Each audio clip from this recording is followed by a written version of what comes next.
Estimados irmãos espíritas e não espíritas, sejam bem-vindos ao nosso canal. Inscreva-se, compartilhe, avalie. Saúdo a todos os nossos irmãos da Aliança Espírita Irma de Castro, a nossa Meimei Gravatá, abraçando a todos e a cada um com renovado carinho e desde já agradecido pela presença nesta noite, quando reflexionaremos sobre mais um tema da nossa doutrina dos Espíritos. Manda-lhes dizer a benfeitora Glorinha: feliz é aquele que desvela, aprimora e aplica essa maravilhosa faculdade que é a mediunidade, sem soberba nem orgulho, mas com os olhos e o coração voltados para a caridade, que soergue os caídos, esclarece os que estão em dúvida e fortalece a fé dos que já estão no caminho da prosperidade espiritual. Foi-nos solicitado pela direção da casa reflexionarmos um pouco sobre mediunidade e obsessão. Quando falamos de mediunidade, precisamos recorrer ao item 159 do capítulo 14 da segunda parte do Livro dos Médiuns, quando lemos: todo aquele que sente, num grau qualquer, a influência dos espíritos é, por esse fato, médium. Essa faculdade é inerente ao homem. Não constitui, portanto, um privilégio exclusivo. Por isso mesmo, raras são as pessoas que dela não possuam alguns rudimentos. Pode, pois, dizer-se que todos são, mais ou menos, médiuns. Todavia, usualmente, assim só se qualificam aqueles em quem a faculdade mediúnica se mostra bem caracterizada e se traduz por efeitos patentes de certa intensidade, o que então depende de uma organização mais ou menos sensitiva. O que há de interessante para ser destacado nesta conceituação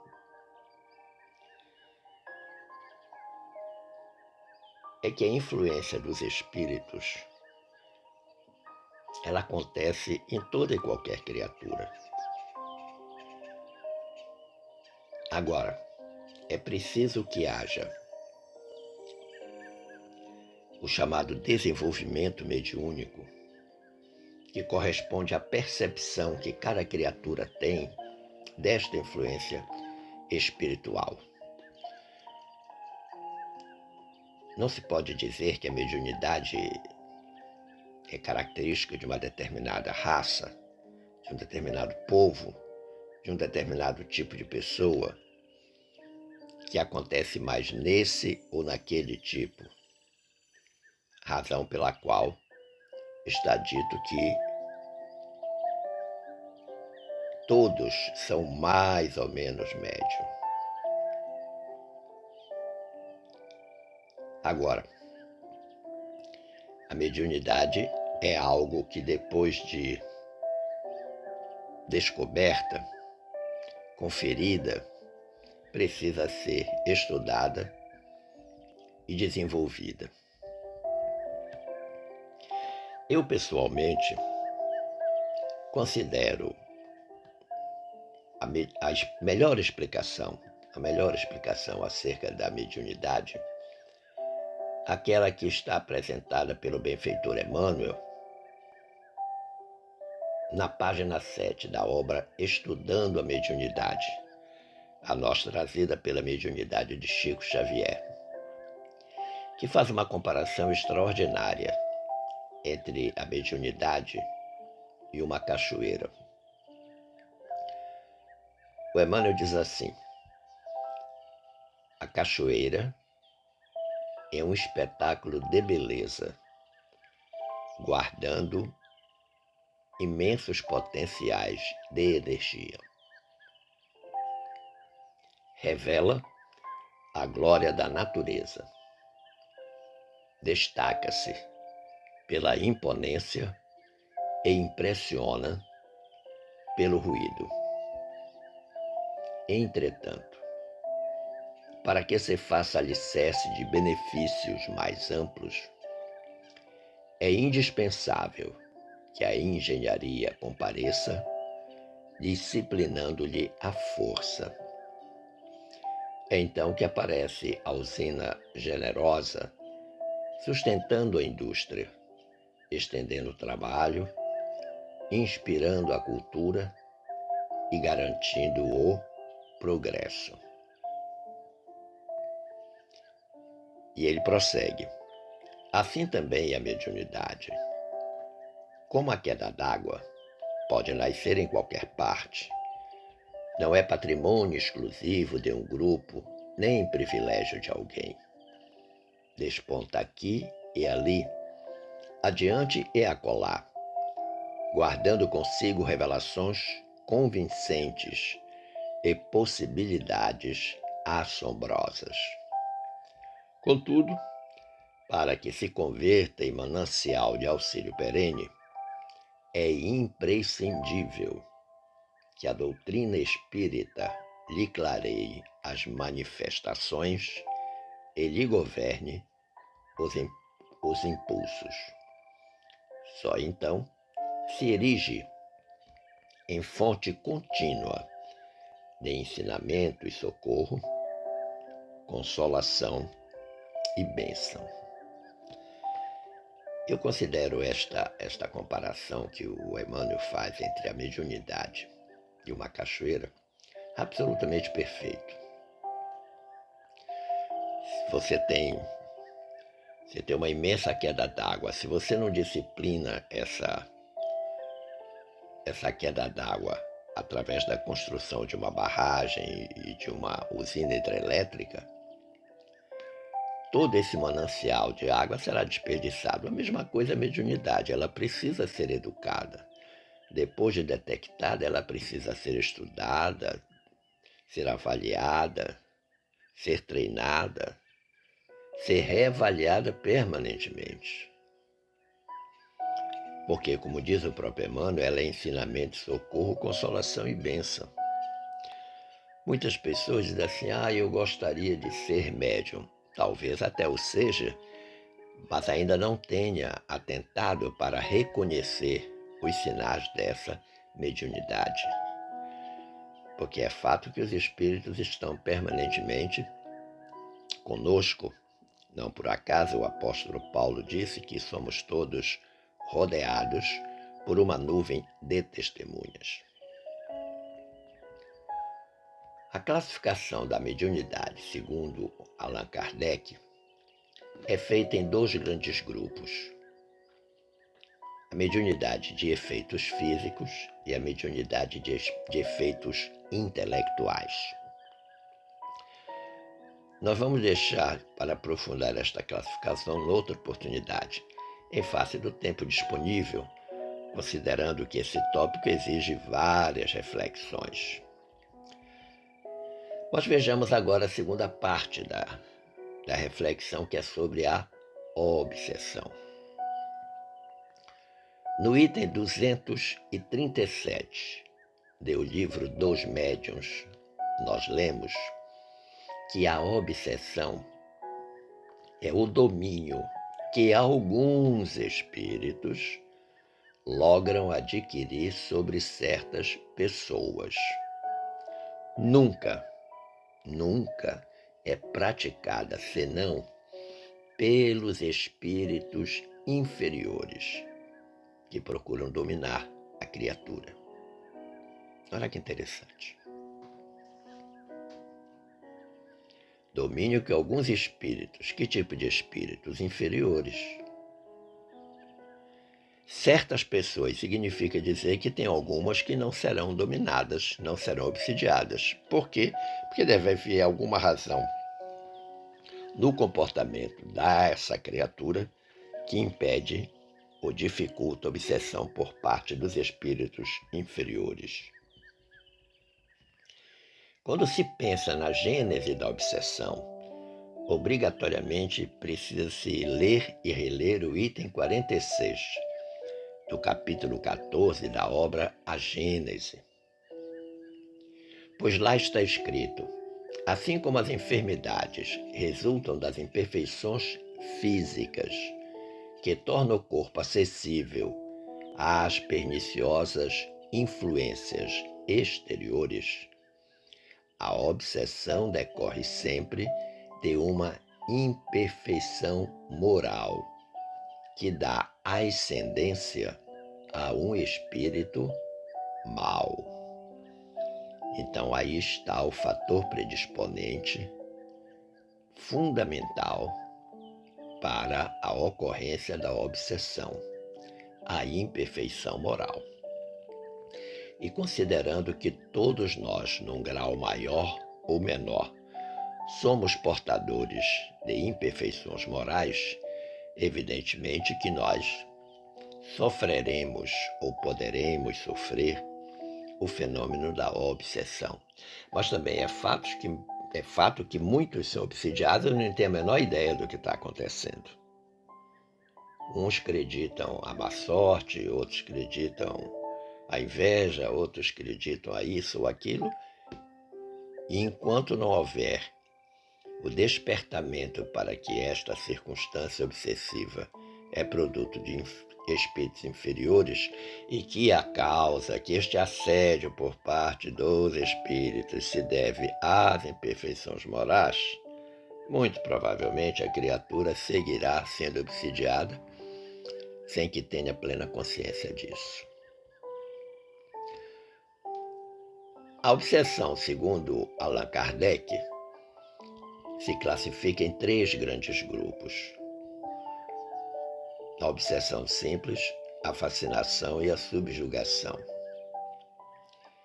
E aqui nós precisamos considerar a obsessão atuando em 2 linhas de frente bem distintas.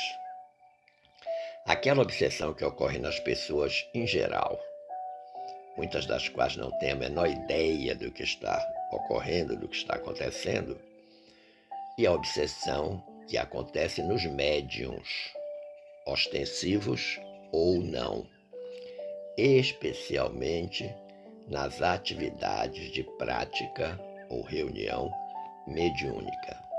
Então nós temos 2 caminhos a seguir nas reflexões sobre essa questão da mediunidade e da obsessão.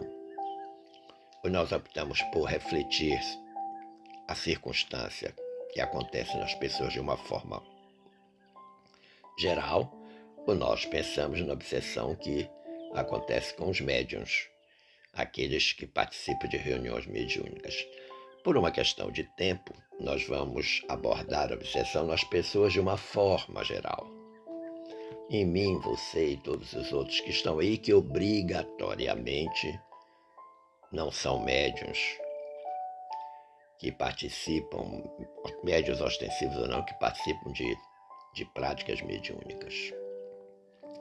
Comecemos refletindo sobre as causas da obsessão. No item 245 do capítulo 23, da segunda parte do Livro dos Médiuns, Kardec nos ensina dizendo: as causas da obsessão variam de acordo com o caráter do espírito. É, às vezes, uma vingança que o espírito, toma de um indivíduo de quem guarda queixas da sua vida presente ou do tempo de outra existência. Muitas vezes também não há mais do que o desejo de fazer o mal. O espírito, como sofre, entende de fazer que os outros sofram. Encontra uma espécie de gozo em os atormentar. Olha que interessante. Primeiro aspecto. A causa da obsessão vai depender da estrutura moral de cada um de nós. Vai depender também do caráter do espírito. Um espírito perfeito, um espírito bom, não vai obsidiar ninguém, mas um espírito mau com certeza vai fazer isso.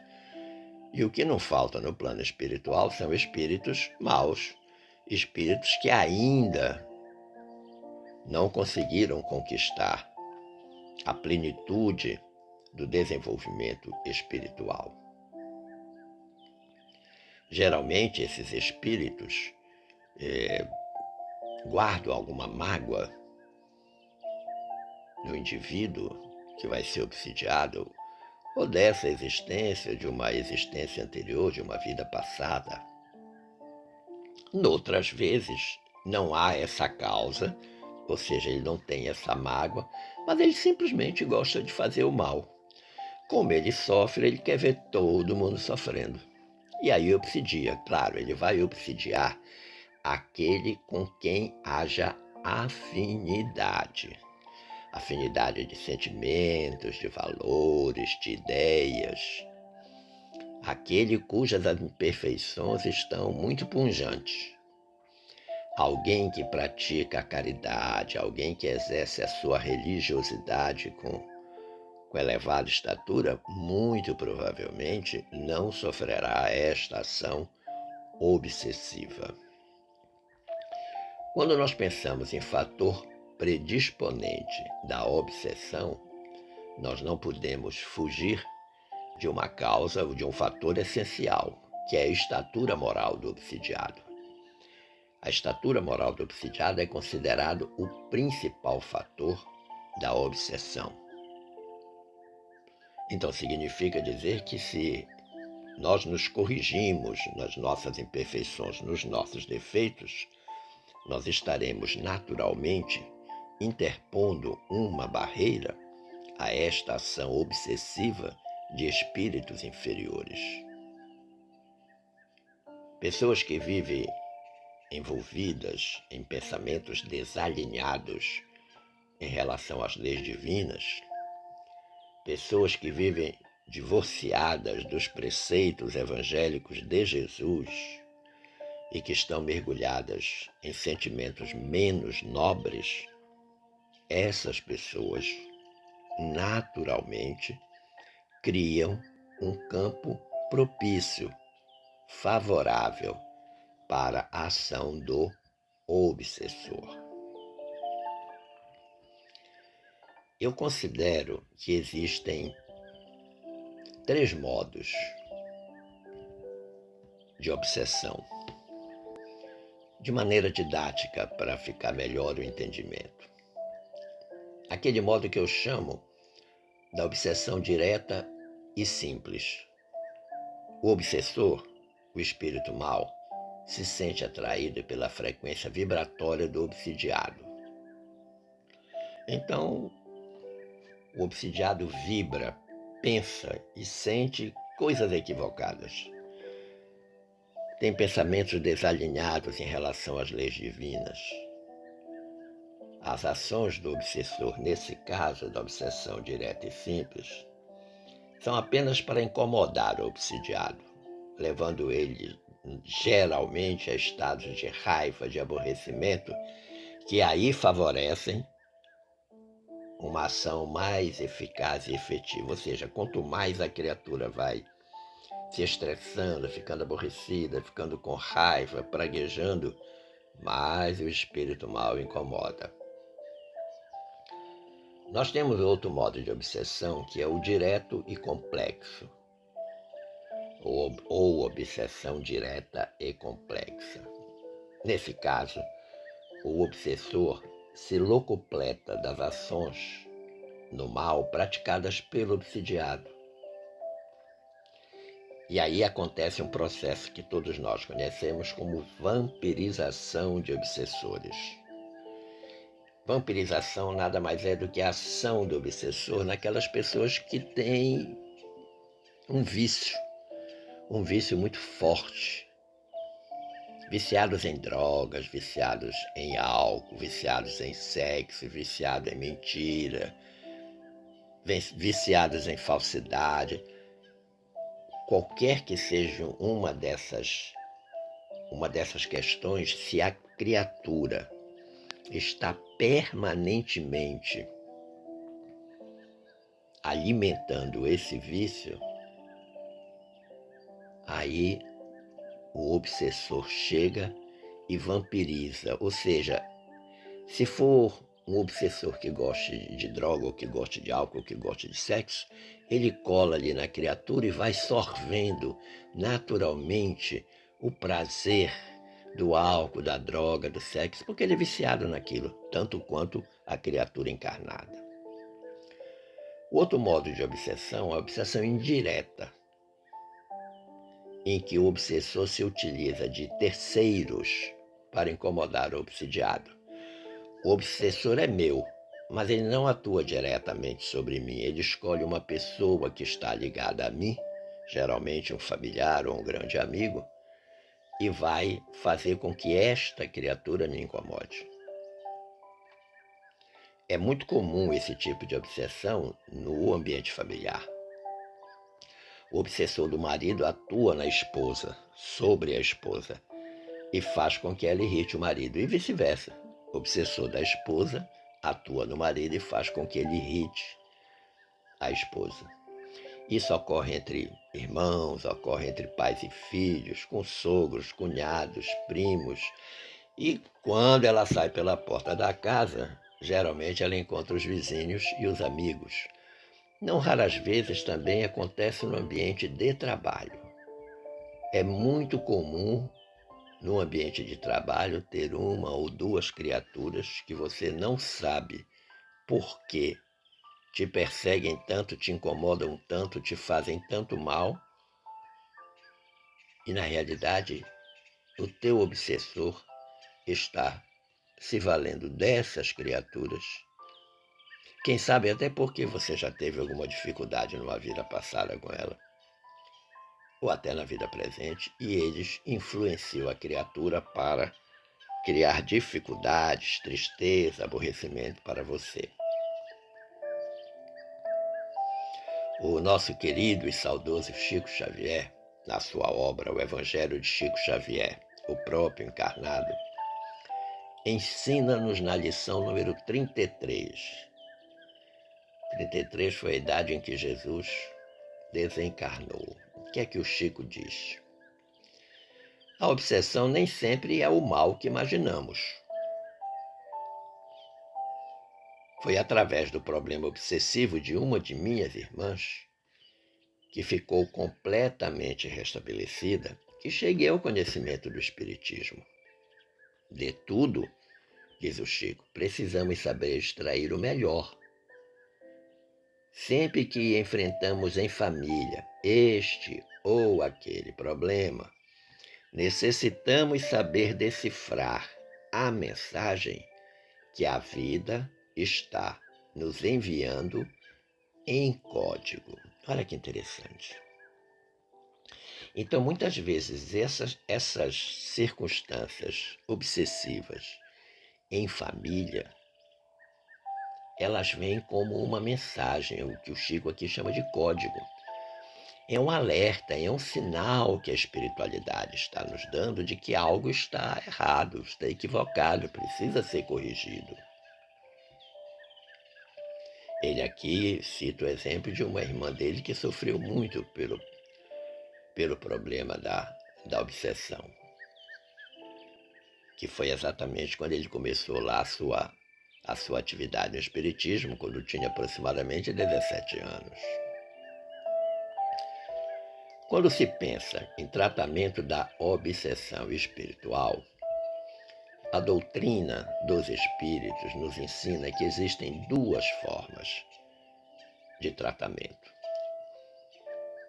O tratamento preventivo, que inclui a prática dos pensamentos positivos, das falas afirmativas no bem e da prática da caridade, seja ela espiritual, moral ou material. Então, essa é a forma preventiva. A prevenção nada mais é do que um conjunto de medidas que nós utilizamos para evitar que a doença nos alcance. A mesma coisa na obsessão. Então, o que é que nós vamos utilizar preventivamente? Pensamentos positivos.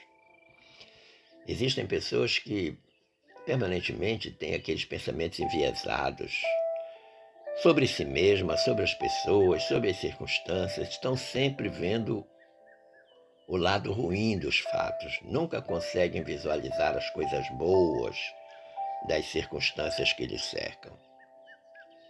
Falas afirmativas no bem.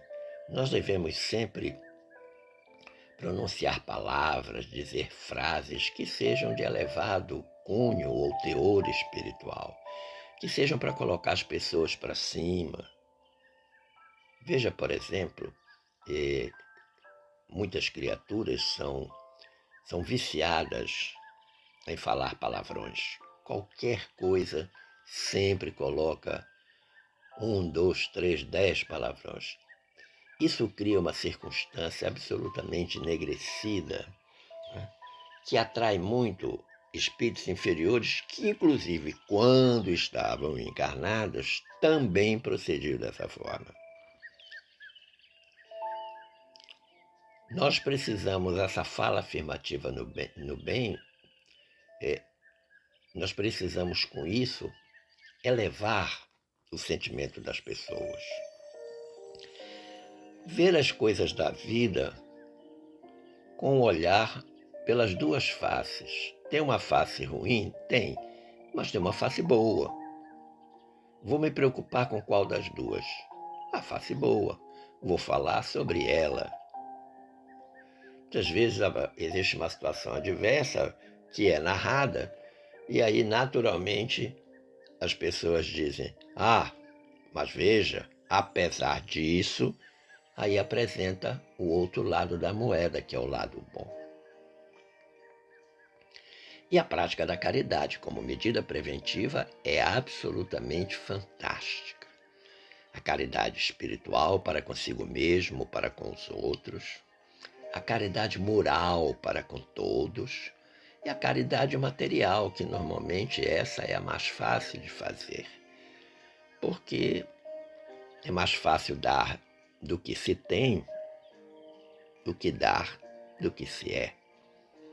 Dar do que se é só acontece na oferta da caridade espiritual e moral. É muito fácil dar uma cesta básica. Talvez seja mais difícil perdoar uma ofensa que alguém nos fez. E a outra forma de tratamento da obsessão espiritual é denominada curativa, através de um procedimento chamado desobsessão, tanto presencial como à distância. O obsediado está ali diante do médium para fazer o tratamento, numa casa espírita, evidentemente, ou desobsessão à distância, em que existe uma série de protocolos que são trazidos ao conhecimento do obsidiado e que ele vai então colocar em prática todas essas orientações que estão no protocolo. Conclusivamente, meu amigo, minha amiga, eu vou recorrer ao capítulo 72 da obra Seara dos Médiuns. Que capítulo é esse? Obsessão e cura. Benfeitor Emmanuel, médium Chico Xavier. O que nos diz o Emmanuel? Que a obsessão é moléstia da alma, não há como negar.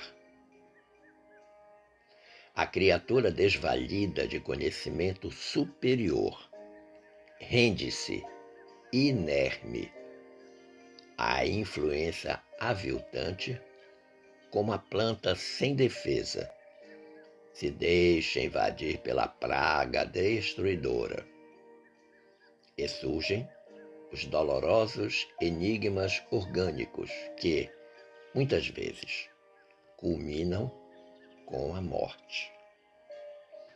Olha que interessante. O Emmanuel faz uma comparação entre a praga destruidora das plantinhas com a obsessão.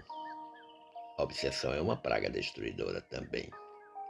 Agora, da mesma forma que a plantinha não tem nenhum tipo de proteção e acaba sendo alcançada pela praga, a mesma coisa acontece com as criaturas humanas, que ele diz aqui, desvalida de conhecimento superior. Ou seja, nós todos precisamos ter consciência de que precisamos estudar, principalmente se somos espíritas, as obras básicas da codificação, fazer leituras edificantes. Hoje a internet disponibiliza milhares, milhões de conteúdos espíritas, a maioria de muito boa qualidade, excelente qualidade, com as quais nós podemos agregar valor, agregar conhecimento à nossa estrutura moral e, com isso, nos fortalecermos para evitar o ataque desta praga destruidora que é a obsessão.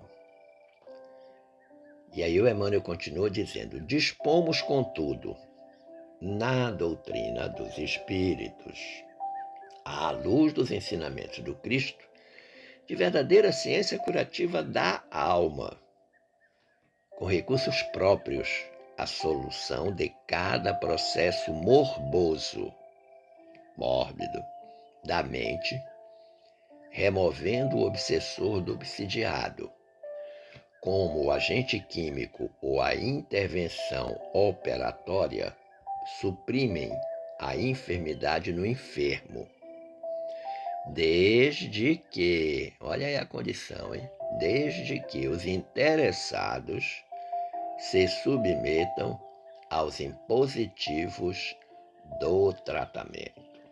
Olha que interessante.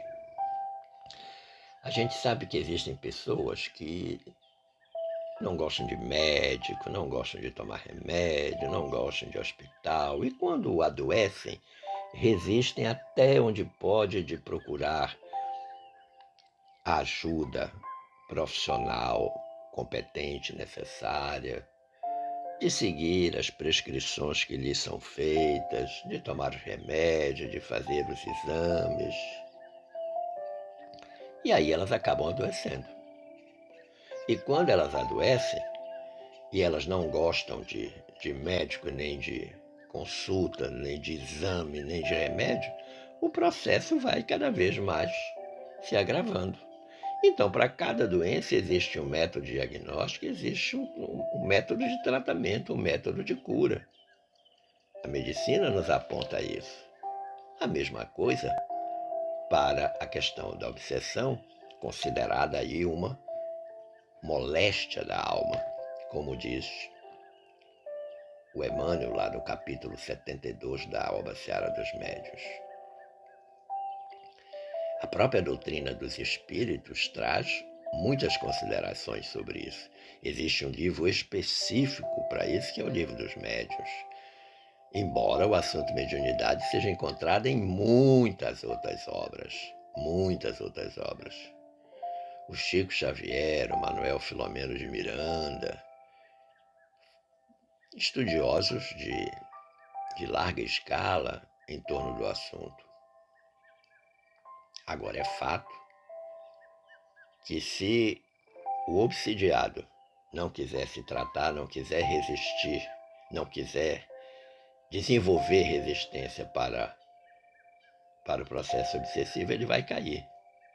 Vai cair e vai sofrer. E a obsessão, ela pode ir de uma simples dor de cabeça até a própria morte da criatura. Isso é fato, isso acontece. Esperando ter contribuído, meu amigo, minha amiga, para o entendimento desse tema, mediunidade e obsessão, eu agradeço o carinho da atenção e das boas vibrações dispensadas e desejo que fiquemos todos em paz com Jesus. Um forte abraço.